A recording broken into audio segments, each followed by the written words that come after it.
Capítulo 3. Quien puede hacer esto tiene al mundo entero consigo, quien no puede, marcha solo por el camino. Yo iba a pescar al estado de Maine todos los veranos. Personalmente, me gustan sobremanera las fresas con crema, pero por alguna razón misteriosa, los peces prefieren las lombrices. Por eso, como cuando voy de pesca no pienso en lo que me gusta a mí, sino en lo que prefieren los peces, no cebo el anzuelo con fresas y crema. En cambio, balanceo una lombriz o saltamontes frente al pez y le digo, ¿te gustaría comer esto? ¿Por qué no proceder con igual sentido común cuando se pesca a la gente? Así procedía Lloyd George, primer ministro inglés durante la Primera Guerra Mundial.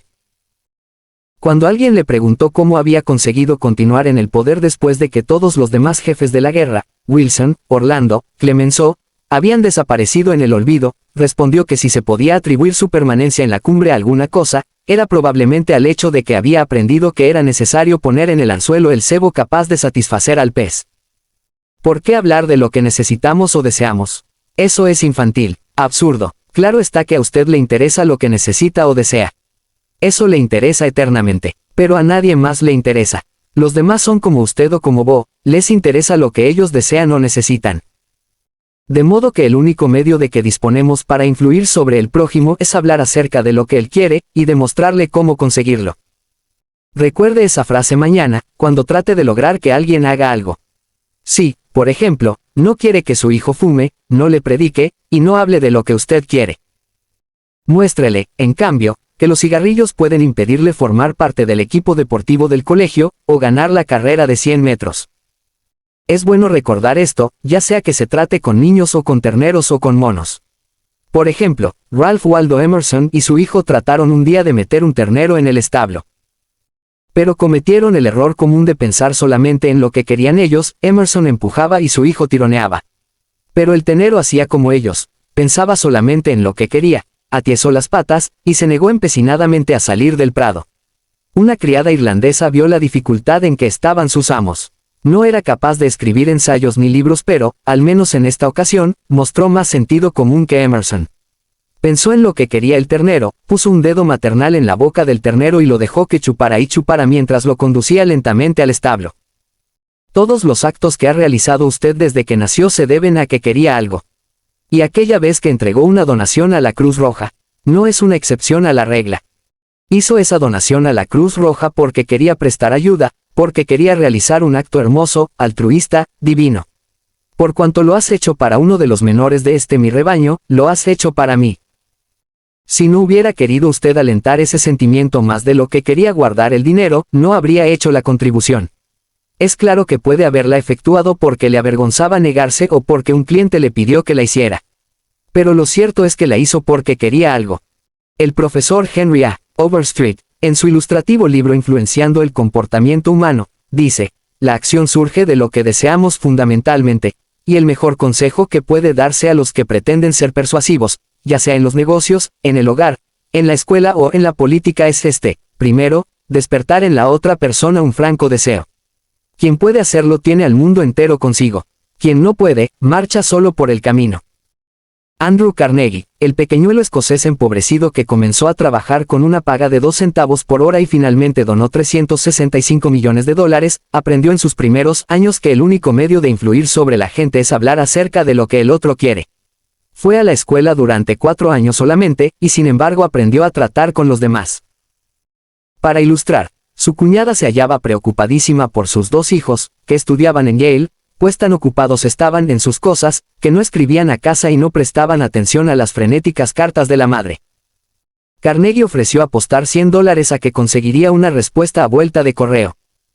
Sin pedirla siquiera, alguien aceptó el reto. Carnegie escribió entonces a sus sobrinos una carta chacotona, en la que mencionaba como al pasar, en una postdata, el envío de $5 para cada sobrino. Pero no adjuntó el dinero. A vuelta de correo llegaron respuestas que agradecían al querido tío Andrew, su atenta carta y, ya sabe usted el resto. Otro ejemplo de persuasión proviene de Stan Novak, de Cleveland, Ohio, un participante de nuestro curso. Una noche Stan volvió a casa del trabajo, encontró a su hijo menor, Tim, pataleando y gritando en el piso de la sala. Al día siguiente debía empezar el jardín de infantes, y ahora protestaba diciendo que no iría. La reacción normal de Stan habría sido ordenarle al niño que fuera a su cuarto, y recomendarle que se hiciera a la idea de ir de todos modos. No le habría dejado alternativa. Pero, al reconocer que esto no ayudaría a Tim a iniciar con la mejor disposición su carrera escolar, Stan se detuvo a pensar, si yo fuera Tim, ¿qué podría gustarme en el jardín de infantes? Junto con su esposa, hicieron una lista de todas las cosas divertidas que haría Tim, como pintar con los dedos, cantar canciones, jugar con amigos nuevos, etc. Después pasó a la acción. Todos empezamos a pintar con los dedos en la mesa de la cocina, mi esposa Lil, mi otro hijo Bob, y yo mismo, y nos divertimos mucho. Al poco rato asomó Tim a espiar. De inmediato, nos rogó que lo dejáramos participar.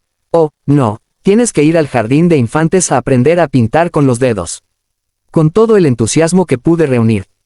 Seguí adelante con la lista, hablándole en términos que pudiera entender, explicándole todo lo bueno que haría en el jardín de infantes. A la mañana siguiente fui el primero en levantarme. Bajé y encontré a Tim profundamente dormido en el sillón de la sala.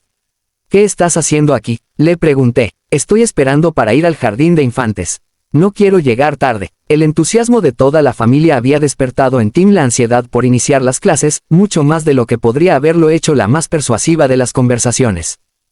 Mañana querrá usted persuadir a alguien de que haga algo. Antes de hablar, haga una pausa y pregúntese, ¿cómo puedo lograr que quiera hacerlo? Esa pregunta impedirá que nos lancemos impetuosamente a hablar inútilmente de todos nuestros deseos.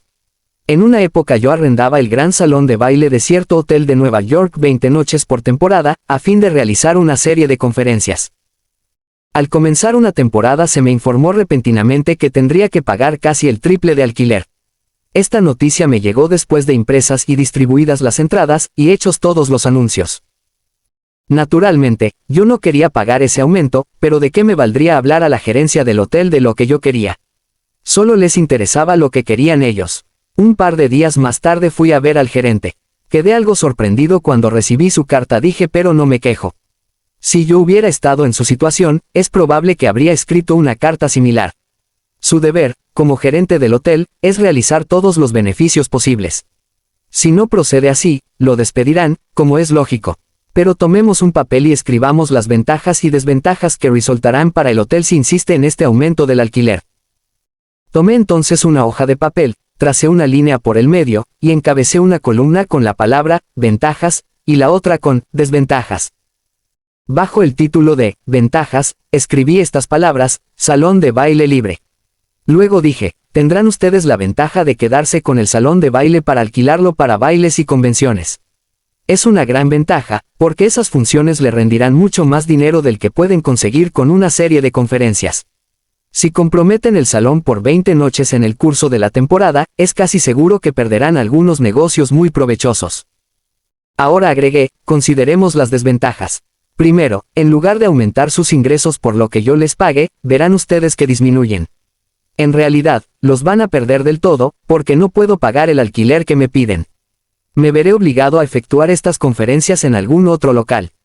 Hay además otra desventaja para ustedes. Estas conferencias atraen multitudes de personas educadas y cultas. Se trata, pues, de una buena propaganda, ¿verdad? Lo cierto es que si gastaran ustedes $5,000 en anuncios periodísticos no conseguirían atraer al hotel tanta gente como la que viene a estas conferencias. Esto vale mucho para el hotel, ¿verdad? Mientras hablaba escribí estas dos desventajas, bajo el título correspondiente, y entregué la hoja de papel al gerente, diciéndole: deseo que estudie cuidadosamente las ventajas y las desventajas que van a resultar para el hotel de esta decisión, y que después me haga conocer su resolución definitiva. Al día siguiente recibí una carta en que se me informaba que mi alquiler aumentaría solo en 50% en lugar del 300%. Recuérdese que obtuve esta reducción sin decir una palabra de lo que yo quería. No hablé más que de lo que quería el hotel, y cómo podría lograrlo. Supongamos que yo hubiese procedido en la forma humana, natural, que hubiera entrado violentamente en la oficina del gerente para decirle: ¿qué es esto de aumentarme el alquiler en 300% cuando sabe que ya se han impreso y repartido las entradas, y efectuado todos los anuncios? 300%. Absurdo. No lo voy a pagar. ¿Qué habría ocurrido entonces? Sencillamente, que habría comenzado una discusión, y ya se sabe cómo terminan las discusiones. Aunque yo hubiese convencido al gerente de su error, su orgullo habría hecho difícil que cediera. Veamos uno de los mejores consejos que jamás se han dado en cuanto al arte de las relaciones humanas. Si hay un secreto del éxito, dijo Henry Ford, reside en la capacidad para apreciar el punto de vista del prójimo y ver las cosas desde ese punto de vista así como del propio. Tan bueno es el consejo, que quiero repetirlo. Si hay un secreto del éxito, reside en la capacidad para apreciar el punto de vista del prójimo y ver las cosas desde ese punto de vista así como del propio. Es tan sencillo, tan evidente, que cualquiera debería apreciar a primera vista la verdad que encierra. Sin embargo, el 90% de la gente de la Tierra lo ignora el 90% de las veces. Un ejemplo, estudie las cartas que llegan a su escritorio mañana por la mañana y verá que casi todas ellas violan esta norma de sentido común. Veamos esta carta, escrita por el jefe del departamento de radio de una agencia de publicidad que tiene sucursales en todo el continente. Esta carta fue enviada a los gerentes de estaciones locales de radio en todo el país. He fijado, entre paréntesis, mis reacciones ante cada párrafo. Señor, fulano de tal ciudad de cual, Indiana, 46.070. Estimado señor fulano. La compañía tal desea conservar su posición como principal agencia publicitaria en el terreno radiotelefónico. ¿A quién le interesa lo que desea su compañía? A mí me preocupan mis problemas.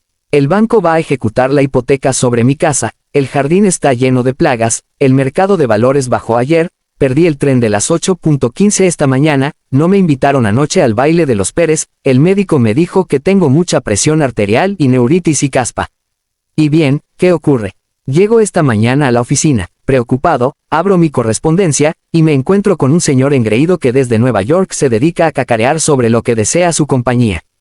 Bah. Si se diera cuenta de la impresión que hace esta carta, abandonaría el ramo de publicidad y se dedicaría a criar ovejas. Los contratos nacionales de publicidad de esta agencia fueron el baluarte de la primera cadena radiotelefónica. En los años sucesivos hemos ocupado en todas las estaciones más tiempo publicitario que cualquier otra agencia. Son ustedes ricos y poderosos y están en la cima, ¿verdad? ¿Y qué? A mí no me interesa para nada que sean ustedes tan grandes como la General Motors y la General Electric y el Estado Mayor del Ejército, todos juntos. Si usted, señor, tuviera un asomo de sentido común habría comprendido que a mí me interesa cuán grande soy yo, y no ustedes.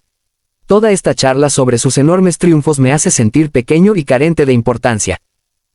Deseamos atender a nuestros clientes con la última palabra sobre información relativa a estaciones radiotelefónicas.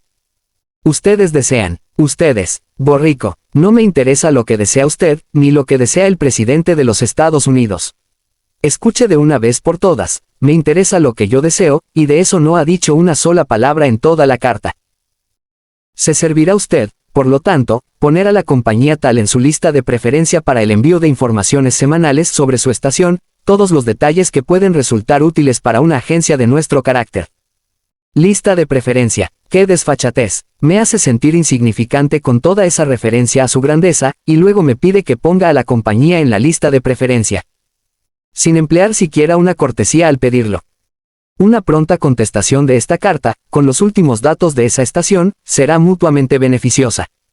Estúpido, me envía usted una circular barata, una copia mimeografiada que se reparte por el país entero como las hojas de otoño, y tiene la osadía de pedirme, cuando estoy preocupado por la hipoteca y el jardín y mi presión, que me siente a dictar una nota personal en respuesta a su circular mimeografiada, y que la responda pronto. ¿Qué es eso de pronto? ¿No sabe usted que yo estoy tan ocupado como usted, o al menos me gusta pensar que lo estoy? Y, ya que estamos en esto, ¿quién le dio derecho a impartirme órdenes? Dice usted que será mutuamente beneficiosa. Al fin empieza usted a ver mi punto de vista. Pero, de todos modos, no me explica cómo puede ser beneficioso para mí. Su seguro servidor, Sutano. Gerente del departamento de radio. La copia inclusa del acento diario de cuál será de interés para usted y quizá quiera transmitirla por su estación. Finalmente, allí a lo último, en una postdata, menciona usted algo que puede ayudarme a resolver uno de mis problemas. ¿Por qué no empezó su carta por allí? Pero es inútil. Un hombre dedicado a publicidad, culpable de perpetrar tantas tonterías como me ha enviado usted, debe de padecer algo en la médula oblongada. Usted no necesita una carta con nuestras últimas novedades. Lo que necesita usted es un litro de yodo en la glándula tiroides. Pero si un hombre que dedica su vida a la publicidad, y que se hace pasar por perito en el arte de influir sobre el público para que compre, si un hombre así escribe una carta de este tipo, ¿qué podemos esperar del carnicero o el panadero? Aquí hay otra carta, escrita por el superintendente de una gran estación ferroviaria de cargas a un estudiante de este curso, señor Edward Vermillen. ¿Qué efecto tuvo esta carta en el hombre a quien fue dirigida? Leámosla y después lo diré. A. Sereges Sons, Inc., 28 Front Street, Brooklyn, N. Y. 11201. Atención, señor Edward Vermillen, muy señores nuestros.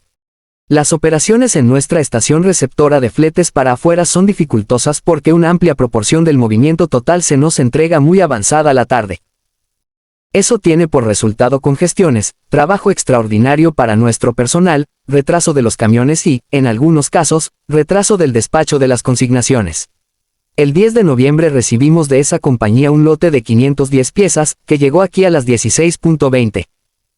Solicitamos su cooperación para impedir los efectos indeseables que surgen de la recepción tardía de consignaciones. Nos permitimos solicitar que, en los días en que envíen ustedes un volumen de mercadería como el que se recibió en la fecha mencionada, realicen ustedes un esfuerzo para hacer llegar más temprano el camión o entregarnos parte de la carga por la mañana. Ustedes obtendrían de tal cooperación la ventaja de una descarga más rápida de sus camiones, y la seguridad de que sus consignaciones serían despachadas en el día de su entrega en la estación. Su seguro servidor. J. B. Superintendente. Después de leer esta carta, el señor Vermillen, gerente de ventas de la casa A. Sereges Sons, Inc., me la envió con el siguiente comentario: esta carta tuvo el efecto contrario del que se deseaba. La carta comienza describiendo las dificultades de la estación, que, en general, no nos interesan. Se pide luego nuestra cooperación, sin pensar en los inconvenientes que eso puede causarnos, y por fin, en el último párrafo, se menciona el hecho de que si cooperamos podremos obtener la descarga más rápida de nuestros camiones, y la seguridad de que nuestros envíos serán despachados en la fecha de su entrega en la estación. En otras palabras, lo que más nos interesa es lo mencionado al final, y el efecto total de la carta es el de despertar un espíritu de antagonismo, más que de cooperación.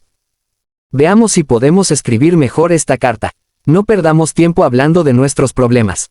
Según aconseja Henry Ford, comprendamos el punto de vista de la otra persona y veamos las cosas desde ese punto de vista así como del nuestro. Demos una muestra de la carta revisada. Quizá no sea la mejor, pero no es mejor que el original. Señor Edward Vermillen C.O. A. Sereges Sons, Inc., 28 Front Street, Brooklyn, N. Y. 11201. Estimado señor Vermillen. Su compañía es uno de nuestros buenos clientes desde hace 14 años. Naturalmente, agradecemos sobremanera ese patrocinio y ansiamos darle el servicio veloz y eficiente que merece. Lamentamos decir, sin embargo, que no nos es posible hacerlo cuando sus camiones nos hacen llegar una gran partida de mercadería en las últimas horas de la tarde, como ocurrió el 10 de noviembre. Sucede así porque muchos otros clientes hacen también sus entregas en las últimas horas de la tarde y, naturalmente, esto produce una congestión. Como resultado de ello, sus camiones quedan inevitablemente detenidos en la estación, y a veces hasta se retrasa el envío de las mercancías al interior. Esta es una grave dificultad. ¿Cómo se puede evitar? Haciendo sus entregas en la estación por la mañana cuando les sea posible. Eso facilitará el movimiento de sus camiones, sus envíos obtendrán inmediata atención, y nuestro personal podrá retirarse temprano a gozar una comida con los deliciosos productos que ustedes fabrican. Cualquiera sea el momento en que lleguen sus envíos, haremos siempre todo lo posible por servirles con rapidez. Sé que usted está muy ocupado. Sírvase no molestarse en contestar esta nota. Lo saluda At. J. B. Superintendente. Bárbara Anderson, empleada de un banco en Nueva York, deseaba mudarse a Phoenix, Arizona, en busca de mejor clima para la salud delicada de su hijo. Usando los principios que había aprendido en nuestro curso, escribió la siguiente carta a 12 bancos de Phoenix. Estimado señor, mis 10 años de experiencia bancaria podrían resultar de interés para un banco en crecimiento como el suyo.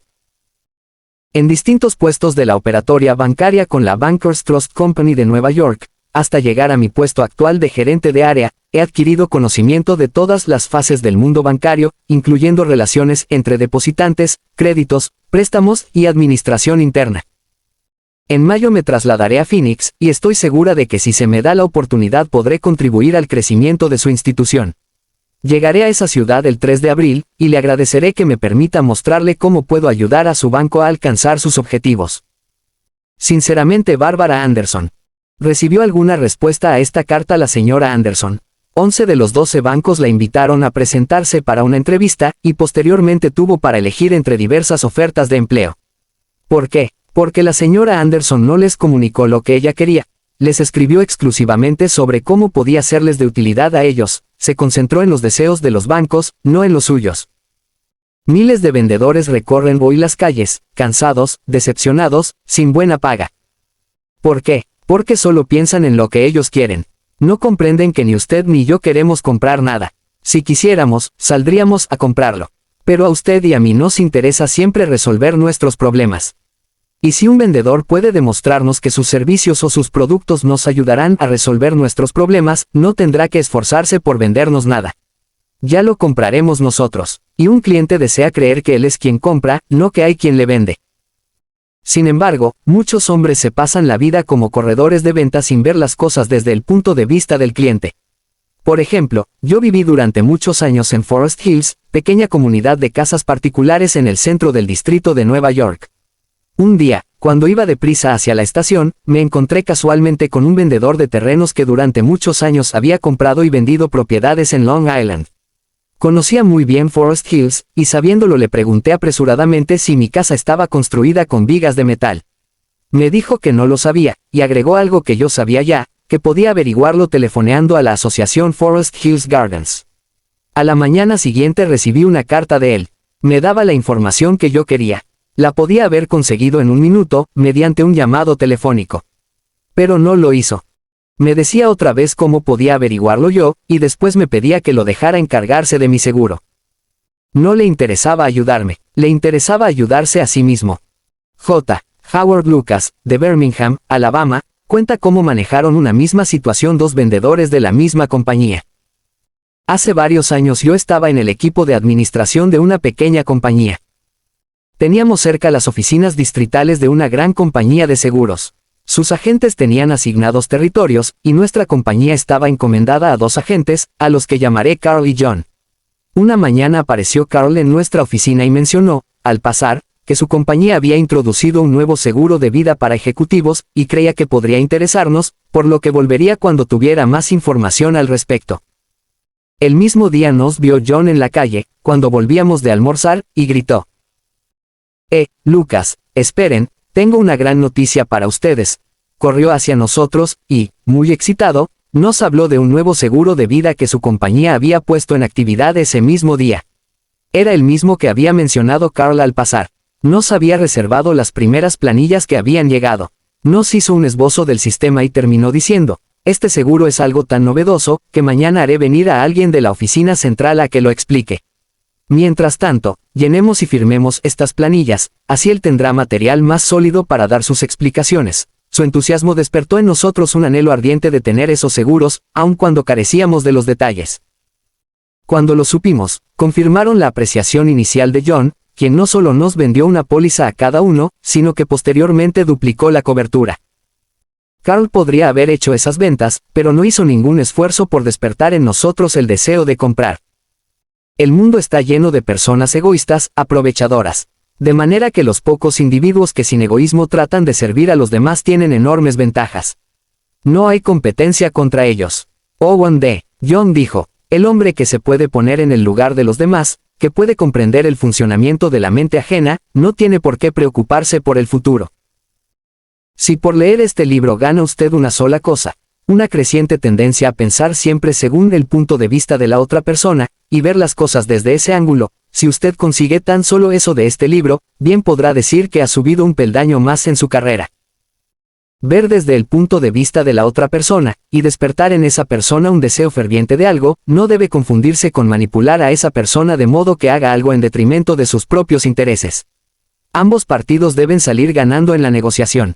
En las cartas al señor Vermillen, tanto el remitente como el receptor de la correspondencia ganaron al implementarse lo sugerido.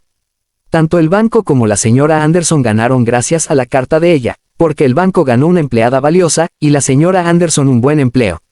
Y en el ejemplo de la venta del seguro que hizo John al señor Lucas, ambos ganaron con la transacción. Otro ejemplo en el que ganan todos usando este principio de despertar un interés, viene de Michael E. Wyden, de Warwick, Rhode Island, que es vendedor distrital de la empresa Shell Oil. Mike quería llegar a ser el vendedor número 1 de su distrito, pero había una estación de servicio que se retraía en sus servicios. La administraba un hombre anciano, a quien era imposible motivarlo para que aseara y pusiera en condiciones la estación. Estaba en tan mal estado que las ventas declinaban significativamente. Este administrador no quiso prestar oídos a ninguna de las súplicas de Mike para jerarquizar la estación de servicio. Después de muchas exhortaciones y discusiones privadas, en ninguna de las cuales obtuvo el menor resultado, Mike decidió invitar al anciano a visitar la estación de servicio Shell más nueva del territorio. El hombre quedó tan impresionado por las instalaciones de la nueva estación, que cuando Mike lo visitó la vez siguiente, la suya estaba limpia, pintada, y las ventas habían vuelto a subir. Esto le permitió a Mike alcanzar su tan ansiado puesto de número 1 en su distrito. Todas sus súplicas habían fallado, pero al despertar un anhelo en el administrador, al mostrarle una estación de servicio moderna, logró su objetivo y ambos se beneficiaron. Casi todos los hombres van al colegio y aprenden a leer a Virgilio y a dominar los misterios del cálculo, sin descubrir jamás cómo funciona su mente. Por ejemplo, yo daba una vez un curso sobre oratoria para los jóvenes graduados en diversos colegios que entraban como empleados de la empresa Carrier Corporation, la organización que refrigera edificios y que instala aire acondicionado en todas partes. Uno de los estudiantes quiso persuadir a los demás de que jugaran al básquetbol, y este fue, más o menos, su argumento: quiero que ustedes vengan a jugar al básquetbol. Me gusta jugar, pero las últimas veces que fui al gimnasio no había bastantes muchachos para organizar un partido. 2 o 3 nos pusimos a arrojarnos la pelota uno al otro, y quedé con un ojo negro. Deseo que ustedes vengan conmigo mañana por la noche. Quiero jugar al básquetbol. ¿Habló acaso de lo que querían los demás? A nadie le gusta ir a un gimnasio al que nadie va, ¿verdad? Los otros no se interesaban por lo que deseaba este mozo, y no querían salir con un ojo negro. Pudo haber demostrado que al ir al gimnasio los demás obtendrían algo que querían. Es claro, más actividad, mejor apetito, cerebro más despejado, diversión. Repitamos el sabio consejo del profesor Overstreet. Primero, despertar en la otra persona un franco deseo. Quien puede hacerlo tiene al mundo entero consigo. Quien no puede, marcha solo por el camino. Uno de los estudiantes que asistía a mi curso se hallaba preocupado por su hijito. El niño estaba muy flaco y se negaba a comer lo debido. Los padres recurrían al método acostumbrado. Lo regañaban y retaban. Mamita quiere que comas esto y aquello. Papito quiere que crezcas y seas un hombre. Pero el niño no prestaba atención alguna a estas requisitorias. Quien tenga un adarme de sentido común no puede esperar que un niño de 3 años reaccione según el punto de vista de un padre que tiene 30. Pero era eso precisamente lo que esperaba el padre. Resultaba absurdo. Por fin lo comprendió, y se dijo: ¿qué quiere este niño? ¿Cómo puedo vincular lo que yo quiero con lo que quiere él? Era fácil, una vez que se puso a pensar. Su hijito tenía un triciclo en el que le gustaba pedalear por la acera, frente a su casa. Unas casas más lejos vivía un matón, un niño algo mayor, que le quitaba el triciclo al niñito y empezaba a pedalear. Naturalmente, el niñito corría hasta su madre, que tenía que ir a quitar el triciclo al matón, y devolverlo a su hijito. Esto ocurría casi todos los días. ¿Qué quería, pues, el niño? No se necesitaba ser Sherlock Holmes para saberlo. Su orgullo, su ira, su deseo de sentirse importante, las emociones más fuertes en su composición mental, le instaban a la venganza, a dar un buen puñetazo en la nariz al matón. Y cuando el padre le dijo que algún día podría cerrar los ojos del matón, a puñetazos, si comía las cosas que la madre le recomendaba, cuando el padre le prometió esto, ya no hubo problema dietético. Aquel niño comía espinacas, coles, cualquier cosa, a fin de poder castigar al matón, que tantas veces lo había humillado. Después de resolver este problema, el padre encaró otro. El niño tenía la mala costumbre de empapar la cama. Dormía con su abuela. Por la mañana, la abuela se despertaba, tocaba la sábana y decía: «Mira, Johnny, lo que hiciste anoche». No respondía el niño: «Yo no fui. Fuiste tú». Retos, castigos, intentos de avergonzarlo, reiteración de que la madre no quería que hiciera eso, por ningún medio se conseguía tener seca la cama. Entonces se preguntaron los padres: ¿cómo podríamos hacer que este niño quiera dejar de mojar la cama? ¿Qué era lo que quería el niño? Primero, quería usar pijama como su papito, y no un camisón como la abuela.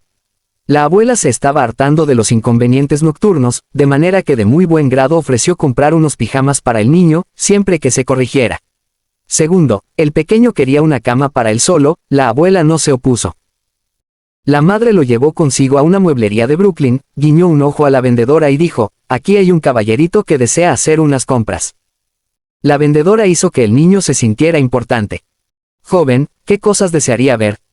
Se irguió el niño en toda su altura, y contestó, quiero comprar una cama para mí solo. Cuando le mostraron la camita que la madre quería que comprara, la vendedora lo supo por un guiño de la madre, y persuadió al niño de que esa era la cama que debía comprar. Al día siguiente fue entregada la cama, y por la noche, cuando el padre volvió a su casa, su hijo corrió a la puerta gritando. Y papito, ven arriba a ver mi cama, la que yo compré. El padre, ante la camita, obedeció la recomendación de Charles Schwab, fue caluroso en su aprobación y generoso en el elogio. ¿No vas a mojar esta cama, verdad?, preguntó. Ah, no. No voy a mojar esta cama. El niño cumplió su promesa, porque su orgullo estaba en juego. Era su cama, él, y solo él la había comprado. Y ahora usaba pijama como un hombrecito. Quería portarse como un hombre. Y así fue. Otro padre, K.T. Dutchman, ingeniero telefónico, no podía conseguir que su hijita, de 3 años de edad, comiera lo debido en el desayuno. Los regaños, pedidos, promesas de costumbre fueron inútiles. Los padres se preguntaron entonces, ¿cómo podemos hacer para que quiera comer? La niñita gustaba imitar a su madre, sentirse grande. Una mañana la sentaron en una silla y la dejaron que preparara su desayuno. En el momento psicológico, el padre entró en la cocina, donde la niña preparaba su comida, y la pequeña le dijo, mira, papito. Estoy haciendo el cereal esta mañana. Comió 2 porciones de cereal esa mañana, sin que nadie se lo pidiera, porque estaba interesada personalmente. Había satisfecho su sentido de la importancia, había hallado, en la preparación del desayuno, un camino para expresar su yo. William Winter señaló una vez que la expresión del yo es la necesidad dominante en el carácter humano. ¿Por qué no hemos de recurrir a la misma psicología en los negocios? Cuando tenemos una idea brillante, en lugar de hacer que la otra persona piense que es nuestra, ¿por qué no dejarle que prepare esa idea por sí mismo, como preparó el desayuno aquella niñita? Entonces considerará que esa idea es suya, le gustará, y quizás se sirva 2 porciones. Recordemos, primero, despertar en el prójimo un franco deseo. Quien puede hacerlo tiene al mundo entero consigo. Quien no puede, marcha solo por el camino. Regla 3. Despierte en los demás un deseo vehemente.